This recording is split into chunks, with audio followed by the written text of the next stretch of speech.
اس وقت پاکستان میں رات کے 8, بھارت میں 8:30, بنگلہ دیش میں 9 اور یہاں لندن کی گھڑیوں میں شام کے 4 بجا چاہتے ہیں. پیشے خدمت ہے حالات حاضرہ کا پروگرام سیر بھی.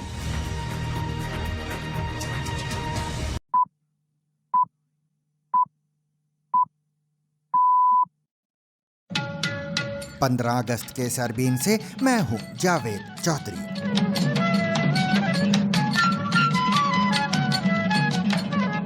امریکی صدر ڈونلڈ ٹرمپ نے دعویٰ کیا کہ ایران کو مکمل شکست دینے کے بعد وہ آبنائے ہرمز کو امریکہ کا علاقہ قرار دیں گے. Pretty soon I'll be declaring the Hormuz Strait a territory of the United States.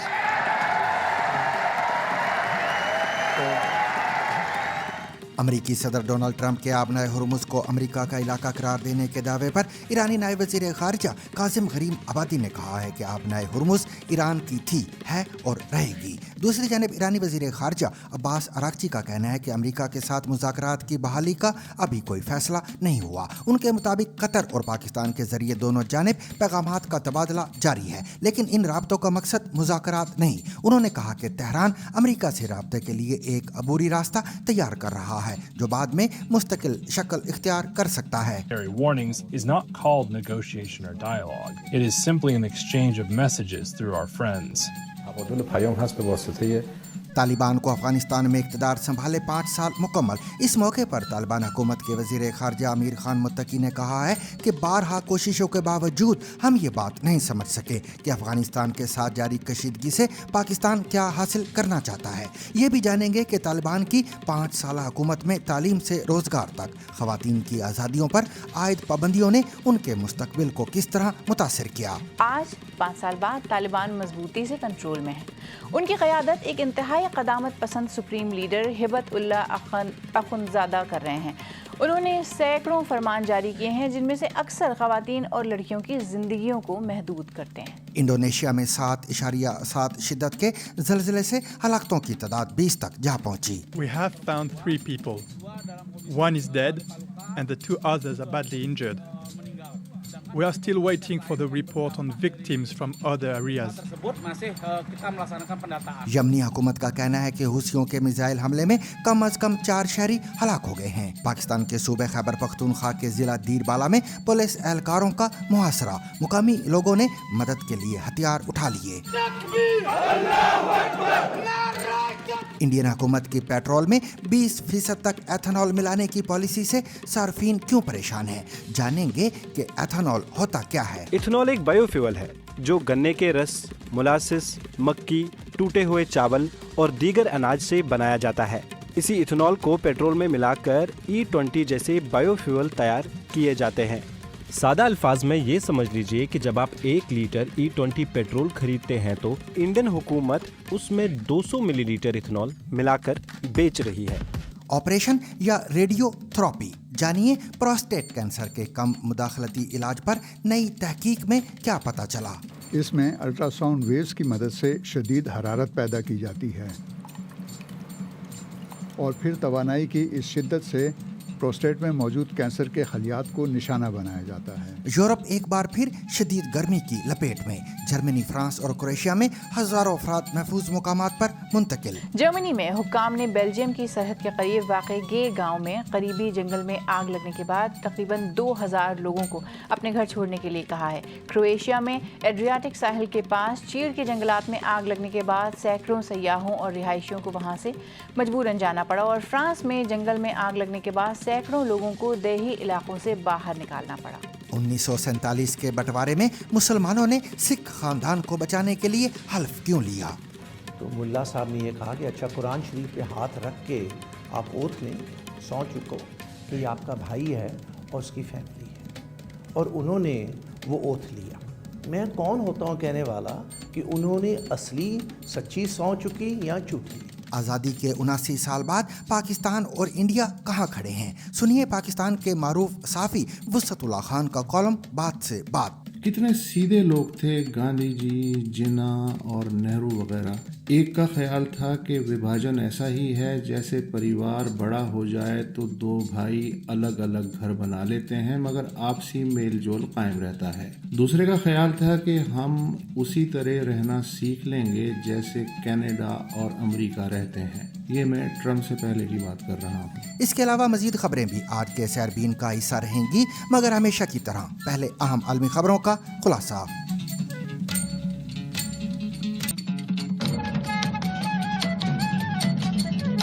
امریکی صدر ڈونلڈ ٹرمپ نے دعویٰ کیا ہے کہ ایران کو مکمل شکست دینے کے بعد وہ آبنائے ہرمز کو امریکہ کا علاقہ قرار دیں گے. نیو یارک میں ایک جلسے سے خطاب کرتے ہوئے صدر ٹرمپ کا کہنا تھا کہ اس وقت ایران کو بہت بری طرح شکست ہو رہی ہے اور جب عنقریب ہم ایران کو مکمل شکست دے دیں گے تو آبنائے ہرمز کو امریکی علاقہ قرار دیا جائے گا. And after we finish defeating Iran, which is being very badly defeated, pretty soon I'll be declaring the Hormuz Strait a territory of the United States. So I just say this. So for you to pay a tiny little bit more for your gasoline, just remember you're doing it so that a very evil country cannot have a country. Really, it's the number one state sponsor of terror in the world. We don't want to have them have a nuclear weapon. So remember that. یاد رہے کہ آبنائے Hormuz دنیا کی اہم ترین بحری گزرگاہوں میں شمار ہوتی ہے. دنیا کے تقریباً 20% تیل اور مائع قدرتی گیس کی ترسیل عام طور پر اسی راستے سے ہوتی ہے. جنگ کے بعد اس راستے میں طویل عرصے تک رکاوٹ کے خدشات کے باعث عالمی منڈی میں تیل کی قیمتوں میں بھی اضافہ ہوا ہے. ٹرمپ کے بیان پر رد عمل دیتے ہوئے ایرانی نائب وزیر خارجہ کاظم غریب آبادی نے کہا کہ آبنائے ہرمز ایران کی تھی، ہے اور رہے گی.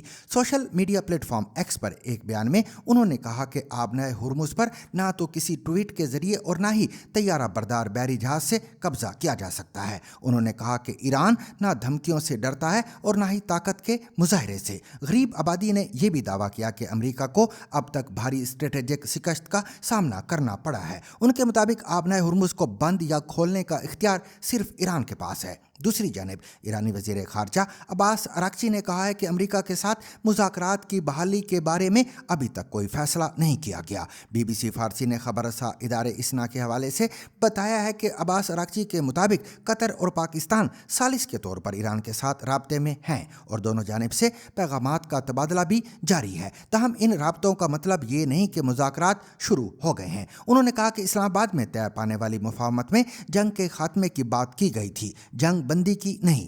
عباس اراغچی کے مطابق امریکہ نے اس مفاہمت کی خلاف ورزی کی جس کے بعد لڑائی دوبارہ شروع ہو گئی. ان کا کہنا تھا کہ اسی لیے 60 روزہ جنگ بندی جیسی کوئی چیز موجود نہیں تھی جس میں توسیع کی ضرورت پڑتی. ایرانی وزیر خارجہ نے مزید کہا کہ امریکہ کے ساتھ رابطوں کے لیے پہلے استعمال کیے جانے والے ذرائع اب مؤثر نہیں رہے. ان کے مطابق تہران اس وقت رابطے کے لیے ایک عبوری راستہ تیار کر رہا ہے جو بعد میں مستقل شکل اختیار کر سکتا ہے. No negotiations have taken place so far. I state firmly that there has been no negotiation or dialogue with the American side.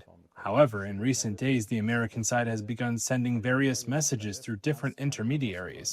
Messages being conveyed through our friendly countries and us responding by stating our positions or issuing the necessary warnings is not called negotiation or dialogue. It is simply an exchange of messages through our friends. Taliban حکومت کے وزیر خارجہ امیر خان متقی نے کہا ہے کہ بارہا کوششوں کے باوجود ہم یہ بات نہیں سمجھ سکے کہ افغانستان کے ساتھ جاری کشیدگی سے پاکستان کیا حاصل کرنا چاہتا ہے. امیر خان متقی نے دعویٰ کیا کہ ہم نے کبھی ان یعنی پاکستان پر حملہ نہیں کیا، ہم نے ان کی سڑکیں بند نہیں کی، ہم نے ان کے لیے کوئی مسئلہ پیدا نہیں کیا، یہاں تک کہ ہم نے ان کے ٹرانزٹ یعنی سامان کی نقل و حمل میں بھی رکاوٹ نہیں ڈالی. امیر متقی نے الزام عائد کیا کہ پاکستان نے آمد و رفت محدود کی، حملے کیے کیے اور بین الاقوامی سطح پر بھی اعتراضات اٹھائے۔ یاد رہے کہ دونوں ممالک کے درمیان گزشتہ برس اکتوبر سے کشیدگی میں اضافہ ہوا ہے اور ایک دوسرے پر حملوں کے الزامات عائد کیے جاتے رہے ہیں۔ تاہم امیر متقی کا کہنا ہے کہ افغانستان کی جانب سے ایسا کوئی اقدام نہیں کیا گیا۔ طالبان حکومت کے وزیر خارجہ نے مزید کہا کہ پاکستان کو وضاحت کرنی چاہیے کہ اس کی مجبوری یا تشویش کیا ہے اور معاملات یہاں تک کیوں پہنچے ہیں۔ ان حملوں کے حوالے سے پاکستان کا موقف ہے کہ افغانستان کے ساتھ حالیہ کشیدگی کی ایک بڑی وجہ مسلح گروہوں کی جانب سے ہونے والے حملے ہیں، جنہیں وہ اپنی سرزمین اور شہریوں کی سلامتی کے لیے خطرہ قرار دیتا ہے۔ تاہم امیر خان متقی کا دعویٰ ہے کہ پاکستان کو اپنے داخلی مسائل کا سامنا ہے، جبکہ وہاں یعنی پاکستان میں اختیارات کی تقسیم بھی غیر متوازن ہے۔ یاد رہے کہ 5 سال پہلے اسی دن طالبان کابل میں داخل ہوئے تھے۔ اگست کے آخر تک تمام غیر ملکی افواج افغانستان سے نکل چکی تھی، جس کے ساتھ ہی تقریباً 2 دہائیوں پر محیط بین الاقوامی فوجی موجودگی بھی ختم ہو گئی تھی۔ آج 5 سال بعد طالبان افغانستان میں مضبوطی سے اقتدار میں ہیں۔ ان کی قیادت انتہائی قدامت پسند سپریم لیڈر ہبت اللہ اخون زادہ کر رہے ہیں، جن کی جانب سے خواتین اور لڑکیوں کی زندگیوں پر پابندیاں عائد کرنے والے متعدد احکامات جاری کیے گئے ہیں۔ اقوام متحدہ کے مطابق طالبان کے اقتدار میں آنے کے بعد خواتین کے حقوق، تعلیم، روزگار اور نقل و حرکت پر 100 سے زیادہ پابندیاں عائد کی جا چکی ہیں۔ طالبان کے دور حکومت میں افغانستان میں رہنے والی خواتین کی زندگی ڈرامائی طور پر کیسے تبدیل ہوئی، بتا رہی ہیں سمرا فاطمہ۔ طالبان کے دور حکومت میں افغانستان میں رہنے والی خواتین کی زندگیاں ڈرامائی طور پر تبدیل ہوئی ہیں، اور یہ ہم بات کر رہے ہیں تقریباً 2 کروڑ 20 لاکھ خواتین کی۔ ایک نظر ڈالتے ہیں۔ 2021 میں لڑکیوں کے سیکنڈری اسکول جانے پر پابندی عائد کر دی گئی۔ پھر 2022 میں خواتین کے لیے عوامی مقامات پر اپنے جسموں کو ڈھانپنا لازمی قرار دے دیا گیا، صرف ان کی آنکھیں نظر آ سکتی تھیں۔ 2023 میں بیوٹی سیلونز بند کر دیے گئے، جس سے خواتین کے کام کرنے کے جو چند آپشنز تھے وہ بھی بند ہو گئے۔ 2024 میں ایک نئے قانون نے خواتین کو عوامی مقامات پر آواز بلند کرنے سے روک دیا۔ پھر 2025 میں افغان خواتین کے اقوام متحدہ کے ہیڈ کوارٹر جانے پر بھی پابندی لگا دی گئی، اور 2026 یعنی اس سال مئی میں ایک نیا قانون متعارف کرایا گیا، جس میں مؤثر طریقے سے کم عمری کی شادی کی اجازت دی گئی۔ اس قانون کے مطابق لڑکی کی خاموشی کو اس کی رضامندی سمجھا جائے گا۔ بی بی سی کی چیف انٹرنیشنل ایڈیٹر اور نمائندہ لیزے ڈوسے نے 5 سال بعد دوبارہ افغانستان کا دورہ کیا ہے۔ انہوں نے وہاں کی صورتحال کا خود مشاہدہ کیا اور ہمیں بتایا کہ 5 سال بعد افغانستان میں انہوں نے کیا دیکھا۔ طالبان کو کابل میں 5 سال ہو چکے ہیں۔ ان کا اب بھی یہاں اور پورے افغانستان پر قبضہ ہے، لہٰذا ملک اب زیادہ پرسکون ہے۔ ظاہر ہے طالبان اب حملے نہیں کر رہے ہیں، لیکن افغان شہری ہمیں ان دیگر جنگوں کے بارے میں بتا رہے ہیں جو انہیں اب اپنی زندگیوں میں لڑنی پڑ رہی ہیں۔ جی ہاں، ہم نے کہا تھا کہ یہ اسلام اور اسلامی قوانین کی رہنمائی میں ہوگا۔ اس وقت خواتین ان جگہوں پر کام کرتی ہیں جہاں ان کی ضرورت ہے اور جہاں اسلام اس کی اجازت دیتا ہے۔ اس وقت سرکاری ورک فورس میں خواتین کا تناسب 24% ہے۔ آپ جانتے ہیں کہ کتنی ہی خواتین ملازمتوں سے ہاتھ دھو بیٹھیں۔ آپ جانتے ہیں کہ سیکنڈری اسکول اور یونیورسٹیز بند ہیں۔ وہ کب کھلنے والی ہیں؟ اسکول کب کھلنے والے ہیں؟ نہیں، اس وقت 6ٹھی کلاس تک تعلیم جاری ہے، اور جہاں تک یونیورسٹیز کا تعلق ہے، اس معاملے کو ابھی تک اس طرح حتمی شکل نہیں دی گئی ہے جس میں تمام پہلوؤں کو مد نظر رکھا جائے۔ اس کے لیے ذمہ دار ادارے اپنی کوششیں کر رہے ہیں۔ کیا یہ بہتر نہیں کہ آپ اس کہہ دیں کہ وہ کبھی نہیں کھلیں گے؟ فطری طور پر جو اسلام اور شریعت کا قانون ہمیں بتاتا ہے، ہم اس کی پیروی کرتے ہیں۔ جب شریعت کے تقاضے پورے ہو جائیں گے تو یہ مسئلہ حل ہو سکتا ہے۔ آپ ان علماء اور رہنماؤں سے کیا کہتے ہیں جو دنیا بھر سے افغانستان آئے، اور جب وہ آپ سے کہتے ہیں کہ اسلام خواتین کو پڑھنے کا حق دیتا ہے، خواتین کو کام کرنے کا حق دیتا ہے، آپ ان سے کیا کہتے ہیں؟ میں آپ سے گزارش کرتا ہوں کہ اس معاملے پر زیادہ توجہ نہ دیں، کیونکہ اس کا تعلق ایک مذہبی اور شریعت پر مبنی موقف سے ہے۔ ہم بی بی سی کے ایک پروگرام میں تمام مذہبی امور، اجتہاد کے مسائل اور علماء کے درمیان اختلاف پر بحث اور وضاحت نہیں کر سکتے۔ ایک ایسے شخص کے طور پر جس نے لڑکیوں سے وعدہ کیا تھا کہ وہ اسکول جائیں گی، جب آپ نوجوان لڑکیوں کی خودکشی کی رپورٹ سنتے ہیں کیونکہ انہیں لگتا ہے کہ ان کا کوئی مستقبل نہیں ہے، تو آپ کیسا محسوس کرتے ہیں؟